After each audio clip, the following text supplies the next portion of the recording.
What is one of the most overlooked things when it comes to achieving success in sports and life? This thing that we're going to be talking about with the great Coach AB, Amanda Schaefer, she's going to unpack for us what is overlooked when people are really trying to be successful. This one key component. Amanda, great to be with you today. Chad, I'm so pumped. Thanks for having me Well, today. and Amanda, it's just great to be with you. I know you personally have played sports at a very high level. You participate in the college level, and then you've gone on to help hundreds of younger individuals become elite athletes themselves. But Amanda, we're going to be talking about something that gets overlooked because the reality is when it comes to sports, everyone's immediately looking at the individual's athletic ability. But you take it a step further because from going from good to great isn't athletic ability, it's something else. Absolutely. I think we get caught up in the trap of keeping up with the Joneses, and a lot of athletes are raised by former athletes. So, for the parents out there that are raising athletes, we have the assumption that my kid's talented. Let's invest in pitching lessons. Let's get her a new bat. Let's get him signed up for the best hitting coach in the state. And we push talent. And as you mentioned, talent and physical skills only get so far. And so when we look at the elite athlete, what we're finding is there has to be set of skills that help them to cope with their thoughts, their emotions, and that set of skills are called mental skills or sports psychology. It's all kind of under the same umbrella. And so the way that I like to describe it is if you come to any of my events or you're in our ecosystem at Fearless Warrior, the very first thing we teach, Chad, is the difference between mental toughness and mental strength. And we actually don't teach mental toughness because when you look at the definition of mental toughness, it's the ability to withstand, the ability to cope. And if you say just be mentally tough, but you're not actually teaching them how, you're setting them up for failure. And so, we think about the previous generations. We were coached in a world where we were told to just suck it up. Mm, Don't show your right. emotions. Just be tough. But there's no skills. And if I can educate parents, coaches, players that there is a set of skills that you can teach to increase your mental strength, we're now shifting the paradigm because if you can increase your strength, we can increase your mental strength just like you can increase your physical strength. You go to the weight room to get stronger. And so if we go to the mental skills lab or the mind gym, you can have a set of skills to increase your mental fortitude through skills. Now, Amanda, when you unroll this to people or you share Yeah. this with people, are they pretty surprised that wait a second? Because 100%, everyone that's grew up, at least in my generation, it was just like be tough, be tough. But Right. you had no Right. idea how to go be tough. I think one of the best things I do, especially in front of a live audience, and I know you've done a lot of speaking, is I get them engaged right away and I kind of set them up. And it's fun because I'll say things like, raise your hand if, Mm. and I'll say things like, who here has been told to suck it up? You get some hands that will go up. Who's been told to pull yourself up by the bootstraps or just figure it out? And some of my personal favorites are just breathe, just relax. Mm. Well, have you taught them how to breathe? There's breathing techniques. Have you taught them how to down regulate? Have you taught them grounding techniques? Have you taught them these things? And then I have their ears perked, and then parents will start to realize, oh, we're not doing any mental training at all. We're not teaching them how. And then we wonder why they crack under the pressure or they're having emotional meltdowns in the car ride after a bad game. And then what do? Well, this is how I was coached, so I'm going to push even harder. Well, and Amanda, when when I keep referencing when I was a kid, that the intensity wasn't what it is today. It's just not. People weren't living as publicly as we are today. People, when someone makes a mistake, it's on Instagram. When someone makes, when someone has a success, it's on Instagram or social media. Mhm. But so the stakes feel like they're a little higher today than they even were 10 years ago. Right. Well, here's a perfect example. SID at a college, we had to wait for our sports information director to get the box scores from whoever the statistician was, which, I mean, paper book. We had to send our paper book, and then Game Changer is a stat, software that didn't exist. So we had to have our coach send the box scores to our SID, who then took the data and wrote an article that was then maybe published a couple hours later. Right. But if it was a late game, we had to wait till the next morning to read the article on, Concordia versus Morningside, AB takes them out, blah, blah, blah, whatever. Now with technology, these tools take the stats and AI is spitting out the game recap within 30 seconds. It's crazy. It's crazy. So, okay. So Amanda, when you talk to these individuals, you're speaking at an event, you're training, you're teaching. When you say be mentally tough, what's one of the first things you tell them they need to be aware of or they need to do? I love this. So when we say be mentally tough versus building your mental strength, I'll run them through an exercise where the first step is awareness.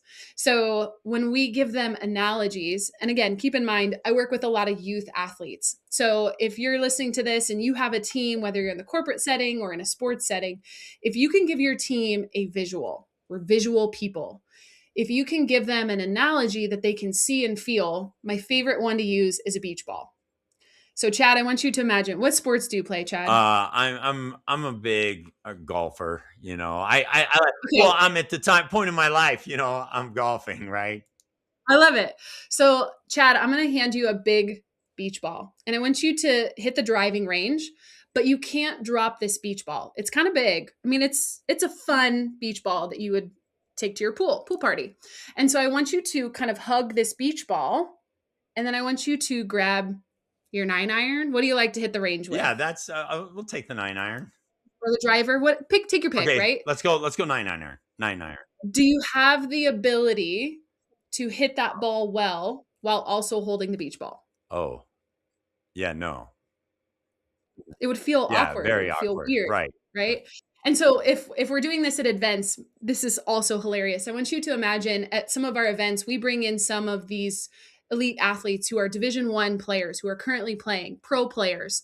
The AUSL is exploding. We bring in these athletes favorite oh my gosh, Jordy Ball is on stage, or Lily Valamont, Ella Stevenson, and they're their idols, and I hand them a beach ball, and then I'll start rolling them a softball, and these Division 1 athletes are struggling. Mm, Why?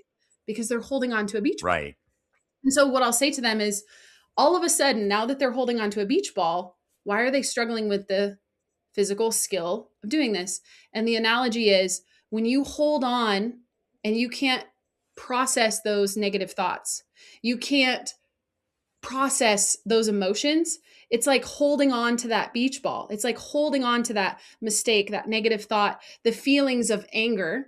And if we don't know what to do with those thoughts and emotions, it's like holding on to a beach ball, and then you shame yourself because you suck at your sport. Right. Well, Chad, do you suck at golf, or are you just holding on to a big old negative thought? Right. Well, and I was thinking about this, Amanda, with anything in life, as we're trying to navigate, if you're holding on to that beach ball, it's gonna mess you up. Mhm. And then we add more shame on top of more negative thoughts, and then we have judgments about ourselves. Wow. Yeah. And when I'm speaking with individuals, everyone's really good at beating themselves up, right? They Mhm. know, hey, I'm good at that negative self-talk. People are. So that first step is you've got to be aware of when you're going down Mhm. that path. Because I'm telling you, Absolutely. Amanda, we all can go to a dark place really quick if we're not careful. So that's Right. step one is you have to create that awareness. Once you're aware, once you realize you're holding that beach ball, then what? Then the next step is action. But before we move on from awareness, one of the mistakes that my generation was raised in and previous generations is we say, "Oh my gosh, I'm holding on to this beach ball." And we try to shove it down. And the next analogy I like to use, and we haven't done this on stage yet because facilities don't like us to get their stages wet, but I want you to imagine if I tried to dunk this beach ball deep into a bucket of water, it's going to pop back Mm, up. And so what happens, and I'll use emotions. Let's say I'm feeling really embarrassed that I just struck out. And I shove that embarrassment, I'm just going to shove it down, and I shove it down deeper. That embarrassment, if it's not dealt with or felt, and we just try to avoid it, cover it up, push it down, it's going to pop back twice as strong. This is why when you tell yourself, don't cry, don't get angry, it actually enrages and fuels that feeling even more, because you have those neurochemicals in your body. Instead of processing those neurochemicals, you're now adding more neurochemicals onto that feeling, and that feeling becomes inflamed. And now we're aware of it, but we're actually making it worse. And so the teaching framework that I use, I have a pop method. We have to pop the beach ball. We have to deflate that energy in that air once you're aware of it. Oh, it can't just stop at awareness. We have to do something with it. And you can do that with mental skills. Again, mental skills are amazing because there's a ton of them. So if you're an athlete that feels like breathing techniques ground you, great. That might work for you. Some people feel like breathing doesn't help them. So, can I give you a grounding technique, something to anchor you into the present moment?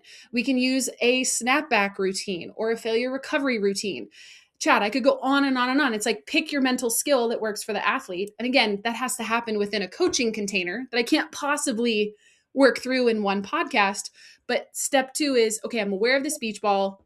Now I need a tool, AKA a mental skill, to do something with that beach ball, which is our emotions, our thoughts. Well, and I love that you bring up the fact that if you just push it down, and I don't care if you are a high performing athlete or just an individual that's trying to be successful in life, business, whatever it is, Mhm. you take that beach ball, you push it down, you're like, that comes back with a vengeance. Yeah, And maybe sometimes, Amanda, you don't even know when it's going to come back up, right? And so all of a sudden it comes back up at a very, poor time. correct. So then you pop, so you're aware of the beach ball. You can't just push it away. You have to deal with it. You have to pop the beach ball. How do you do that? Mhm. Yeah, so pick your mental skill, right? And it's the analogy of a surgeon, right? Is different people are going to latch on to different skills. And Mm. so let me give you a tangible example. Let's say I'm working with an athlete who's a pitcher, and her negative thought is, I can't throw to lefties. For whatever reason, when a lefty comes up, all of a sudden I've got this negative thought that I have a belief around this. I can't throw to lefties. How do we work through that beach ball? It's not going to be on the mound. It's not going to be in game situations. Oh, That okay. Wait, work, I've got to stop you right there. That's yes, that's when most people deal with the beach ball, though, Amanda, is when it comes up before them. They're like, oh, wait a second. I struggle with this or I struggle with that. And you do it right then. in the pressure cooker. Right. And Yeah. obviously you're not going to set yourself up for success then. Or a parent's yelling from the stand, right? Like just do the it's so simple, right? From the stands, Right. right? Right.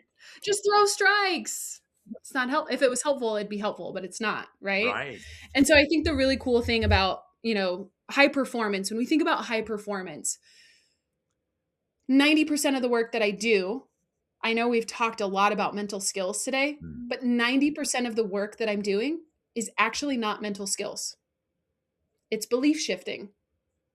Mental skills are what the athlete is using to shift them to. So, underneath those negative thoughts or those emotions, a lot of what I'm doing, especially with one to one clients, not so much in a group coaching, but I could give you the skill of breathing. And this is where I want everyone to listen. Let's say you have a beach ball and you ask me the question of like, what next, Coach AB? I would love to tell you, just do a 6-2-8 breath, look to the left, foul pole, check, check, and cookie cutter everybody into the same category. But no amount of mental skills is going to shift your identity or your underlying beliefs. So if we can get to the subconscious beliefs first, and then we say, okay, this mental skill is going to be your shift, your action step. The much deeper work that we're doing is belief shifting. So if we can't get rid of that subconscious belief, your subconscious patterning will always sabotage any physical or mental skill that you're trying to accomplish. Right. So what the goal is, you've got to change the way what you believe, right? Mhm. And then those mental skills help you get there. Correct. And so, but you recognize this belief, you have this awareness, and then you realize, okay, I've got to shift this. It's not going to happen with someone yelling at me in real time, right? Right. In fact, the most successful rugby coach, David Smith, I've ever known, he coached several national championships in college. During the rugby matches, he never said anything. And Mm, I was like, "Why, aren't you going to yell? Aren't you going to?" And he's like, "Oh, no, listen, all that's been done long before." Right. right. And he's like, they already have the belief system in place. So when it comes time to execute, me yelling at them at that moment's not going to do anything. They Right. have to shift Okay, so you mentioned rugby, and I'd love to give a real tangible shout out to another friend of mine who's doing high level coaching. He's working with the men's national team for rugby. And if you've been watching this past season, one of the things that they've been saying is herd up. That must not make sense to anybody else. And I don't want to divulge their mental performance techniques, but they have code words that if a coach needs to speak, or a captain needs to speak, they have a trigger word. Herd up is a set of systems that they've set in the locker room, that they've set Mm, in practice, mm. so that when they get to their matches, every single player on the team and every single coach knows exactly what that means. And there's a mental action with it, and there's a physical action. And that comes from Coach Charlie Smith. So shout out to Charlie Smith. Wow. Just a real tangible example for you. Yeah, absolutely. So what you're saying though is at that moment they had to be reminded of the process that they've Mhm. already established that alters their belief. Be- And they've done the prep work so that when it happens in a pressure situation, it becomes more automatic. We've tapped into that subconscious programming where it's not a threat, it's actually going to downregulate them and give them something to go to that feels normal. This is just wow. what we do. We herd up. Right, right. And Yeah. Amanda, are you saying that the number one thing that keeps people from hitting their maximum potential are some of those limiting beliefs? That I Yeah. can't, I mean, you use the example of a pitcher, but that pitcher may be the best pitcher in all of high school across the country, but she has this limiting belief that she can't pitch to lefties. And so Right. that's going to prevent her from hitting her full potential. Right. It's an identity-based belief. Here's another favorite example that I love to Okay, wait, share. wait, And this wait. is First, identity-based belief. Unpack that so first. Well, so here's the example that will help explain that. Okay. And this is my identity that I used to carry. Chad, I know this sounds really silly, but I used to have the identity that I was a plant killer. Okay, so hang with me. I used to live in an apartment that only had windows on the north side, and I would get plants gifted to me, and they would always die. Okay. We've since moved on from that apartment. We have a house. I have a couple of house plants. And I told my friend one day, you know what? I'm just a plant killer. She looks at me and she goes, what do you mean? I said, I'm a plant. Every plant I have dies. And so, what would happen if a plant entered my home? The plant would inevitably die. Right.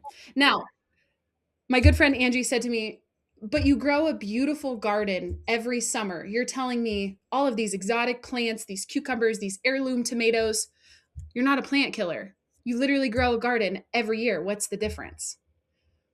But because I held the belief that I was a plant killer, every morning when I go get my coffee out of the fridge and I look at my plants up on my shelf, if I'm a plant killer, what actions align with that identity? Mm.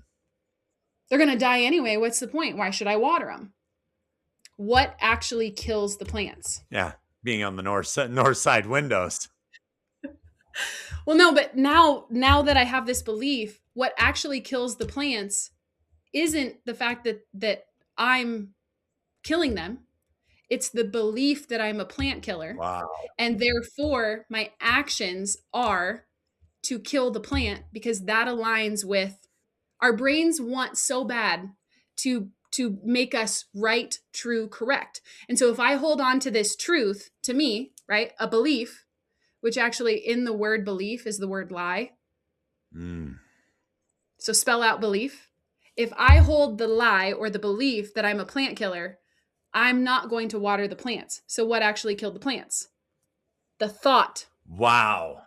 belief that's my belief. That's phenomenal. That is so good. That is so good, Amanda. And so brains, and you said something there that's so powerful. Brains want so desperately to make you right. Mhm. That's incredible that Yeah, you begin to believe things and you'll fulfill those beliefs.